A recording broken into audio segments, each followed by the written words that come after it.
Hi, so this is another Drugs Meter Minute, and I better warn you up front, I don't think this is going to be peaceful, because I'm just confused about exactly how many PMA deaths there have been in the UK this year. I don't even know what a PMA death is. So, in the left corner, Mike, how many PMA deaths do you think there have been in the UK this year? I think there were eight in around Glasgow at the midpoint in this year, where it was certainly mentioned by the police that PMA warning was put out.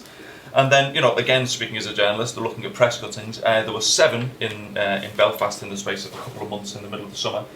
And then I documented 1, 2, 3, 4, 5, 6, 7, 8 from cuttings again. And then another, that's 23, and then just another 2 in Ireland over the weekend of August the 6th. So from a reader's perspective, or from a journalist's perspective, what the public is getting is a mention of 25 possible associations of PMA deaths in the UK. Now, just to look at the last 3 years of MDMA alone deaths from the Office of National Statistics. In 2011, the ONS says 7 people had MDMA in their system and they died. In 2010 it was 5, and in 2009 it was 13. Now, discarding all of the other factors that we both know and understand about the emergence of methadone and the MDMA drought, according to the newspapers, and according to, well, not my colleagues, I'm freelance as you know, but according to the newspapers, we have a situation where there's, looking at this is a public health emergency. And to me, some of it rings true. So my definitive answer is not 25, but I've collated that around 25 press reports where PMA has been found in the pills or in the bodies of the people who've died. So if this was the Price is Right, then I think the question for you is, John, is it higher or lower than 25? Well, I would say almost certainly lower. I mean, the issue really is that you don't know what the cause of death is until the complete investigation has been had. The coroner needs to do the investigation, the procurator's fiscal in Scotland, and we need to look at the toxicology reports, and we need to look at the post-mortem reports. Let's go right back to basics there, John. When someone dies of unexpected circumstances or unexpected causes, what happens? How is that news communicated from the person who's died to the authorities, to the family, and to the public? What's the process? Most of us, thankfully, don't know. Well, under certain circumstances, the coroner has to perform an investigation into what we call suspicious death. So if people die unexpectedly, normally the coroner is involved in investigating that death. And his role is to exclude crime. He's there to make sure people haven't been murdered or killed through medical negligence or some other cause. So he will collect together information from various sources. So he'll usually have a policeman or a policewoman attached to him called a coroner's officer who will do the investigations around the circumstances of death. There will be a post-mortem performed by a pathologist, and if it's appropriate, samples will be taken and sent to a laboratory for toxicology, for drug testing. And then an inquest will be called, and the coroner will consider all of that evidence and arrive at the cause of death. Now, it's important to remember his function is to exclude crime. He doesn't necessarily have to arrive at exactly the right cause of death. He might not be terribly worried which of the 2 or 3 drugs that have been detected in somebody's system actually cause death, if indeed you can ever be sure of that. People assume that because toxicologists can measure blood levels, that we know precisely what is a fatal level. And we don't. Quite often people will die with drug levels in their blood lower than a lot of other people who survived. It's a complex area. Well, that's really interesting. There were a couple of cases up north where there was one gentleman, there were 1, 2, 3, couple of cases in Derbyshire where toxicologists said that there were fatal levels of PMA found in the subject's blood. And that was what set me down the path of investigating this, because it seemed to me that PMA is a relatively relatively more dangerous drug than MDMA, and users prefer to take MDMA rather than PMA. And so, when you say that there's a kind of a differential there, can you explore that for us? What is that? It's even more complex than that. The coroner has to pay for toxicology, and he doesn't normally pay for a complete drug screen. He normally pays for the drugs that he thinks are involved in the particular death. So it could be even higher. No. What I'm suggesting is that because the police or somebody has talked about a PMA tablet, the coroner will ask for a blood level of PMA. He doesn't necessarily ask for blood levels of other drugs. So it might be a completely different drug that's caused death that wasn't requested. So it's almost a case of confirmation bias. Well, yes, absolutely. I mean, in an ideal world, we'd do a complete drug screen on every death, but the coroner usually can't afford to do that, so he's careful in what he does. I'm not suggesting they're being irresponsible, but his function is primarily to exclude crime rather than to get the nuances of what's caused death. I'm sure coroners are concerned about pointing out that PMA might be dangerous, but I think there is a danger that this gets in the media and then it really does just get perpetuated. And the presence of the drug in a person who's died does not mean that was the cause of the person's death. Absolutely. I mean, most young people who die in a clubbing situation will have cannabis in their blood. Now, you wouldn't say that cannabis caused death. No. So let's say somebody dies and they have a mixture of PMA and MDMA in their bloodstream.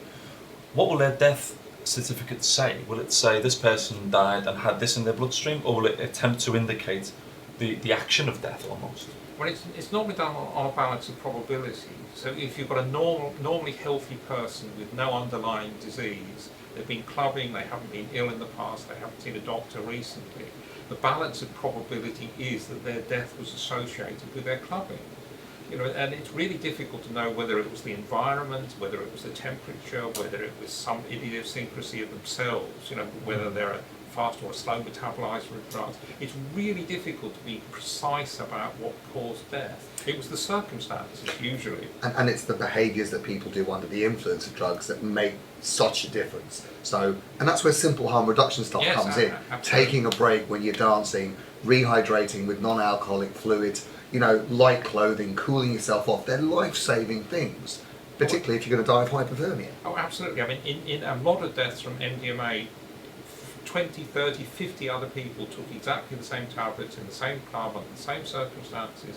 One tragically dies and the others have no harm. It's really difficult to be precise about what actually does cause this death. I think this is what's concerning and confusing many users that I've interviewed. And what they're saying to me is that, you know, after years of taking large, possibly even reckless doses of drugs on a regular, repeated basis, even chaotically polydrug users have witnessed friends of theirs die in some of the most awful circumstances, and it then turns out, following that person's death, that tablet had PMA in it. And to me, that wouldn't seem too much of a logical leap to intuit, not to prove, but to intuit that was possibly connected to their death. So what's the kind of the bottom line for a drug user if they want to know what the best thing to do currently is?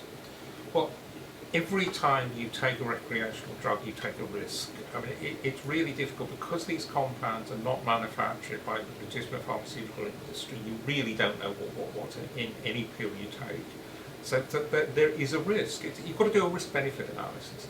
Is the small amount of pleasure you get by taking this drug For some people, risk? it'll be a massive amount of pleasure, John. Oh, a massive amount of pleasure and a very small amount of risk. I mean, the numbers of deaths are pretty small compared with the huge numbers of people who take the drugs. So, I mean, you said kind of 6 or 7 deaths a year. My understanding was it's about 40 people a year die from, you know, ecstasy-related deaths in the UK. I think at the peak of the ecstasy issues 10, 15 years ago, that was probably true.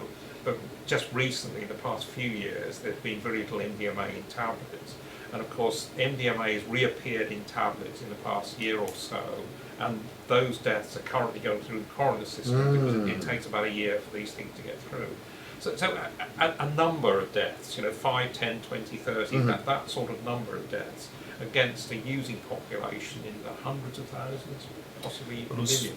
500,000 according to or 485,000 according to the latest British crime survey. And you know, when you look at the number of deaths in 2010, there were 5 in 2010, and there were 7 in 2011. You know, that compares fairly favourably to something like food allergies. You know, average of 6 people a year die from food allergies. I suspect you're quoting there from the Registrar General's data. Yes. And don't forget that doesn't necessarily give you the information you need. Okay. There was a project called NPSAD which reanalysed this data from a healthcare point of view. As I said, the coroner's function is to exclude crime, so sometimes ecstasy-related deaths don't appear in the official death certification system in quite the way you would expect. I understand. I mean, I think if you look at the sort of wider, at the wider number of deaths per year, I mean, what's the figure for alcohol per year? It's something around 8,000 directly attributable. Yeah. So, I mean, it's absolutely enormous. But nonetheless, still, each death is a tragedy. I mean, you have to realise that every time you use these drugs, there is a small but definite risk, and it's really unpredictable. It is very difficult to predict who's going to come to grief and who isn't. I mean, the relative risk obviously have been covered by people far more expert than me.